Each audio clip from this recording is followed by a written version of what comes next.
Autre actualité qui aura marqué cette fin d'année 2019, l'incendie de l'usine Lubrizol à Rouen. L'épais panache de fumée de ce site fabriquant des produits chimiques s'était répandu à plus de 20 km aux alentours, avec beaucoup d'interrogations sur sa toxicité, malgré les propos rassurants des autorités.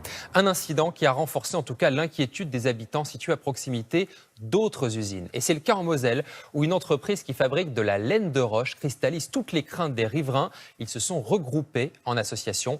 Ils demandent désormais plus de transparence sur les composants utilisés. Reportage Angélique Etienne et Régis Massini. Dans ce paysage industriel, au cœur de la Moselle, s'est installée une usine flambant neuve. Knauf, un fabricant allemand de laine de roche. Mais sa cheminée rouge et blanche inquiète.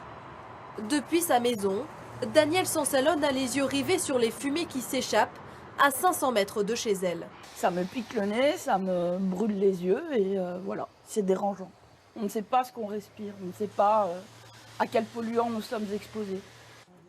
Pour essayer de peser face à l'industriel, des habitants se sont donc regroupés en collectif. Les voici en mai dernier, lors d'une manifestation contre l'implantation de l'usine. Encore aujourd'hui, ils se retrouvent pour constater l'impact de l'usine sur la vie du village, comme ici dans la cour de l'école, avec une vue directe sur l'usine. Vous voyez au-dessus un dégagement, c'est ce qu'on appelle la cheminée aval. Nous adultes, on va travailler ici ou là, on peut bouger, etc. Les enfants sont statiques ici pendant toute la journée, 4 jours sur 5.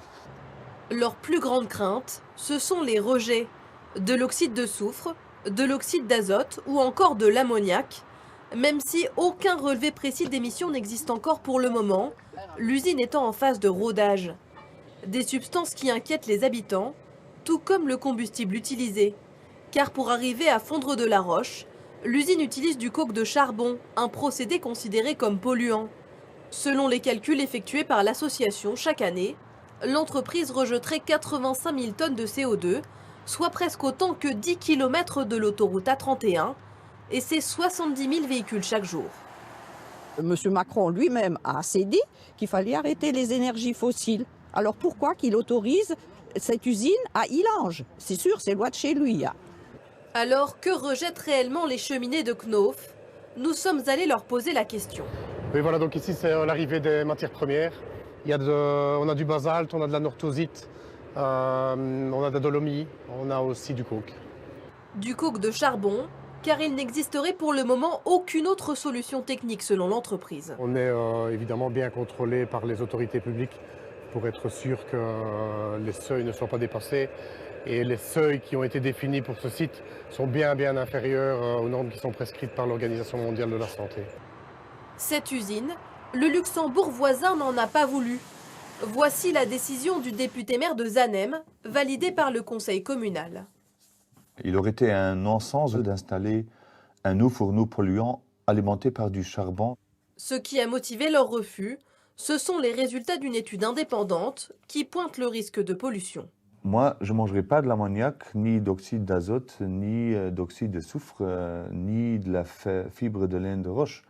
Donc, si ça se retrouve dans l'air, je pense quand même que ça peut constituer un danger pour la santé des gens qui habitent dans la région. Du côté français, la préfecture de Moselle assure par mail que les rejets des installations sont encadrés dans l'arrêté préfectoral et font l'objet d'une surveillance périodique. Dans quelques semaines, l'usine Knauf commencera sa production avec un objectif de 110 000 tonnes de laine de roche chaque année. À la clé, 120 embauches dans ce bassin d'emploi sinistré.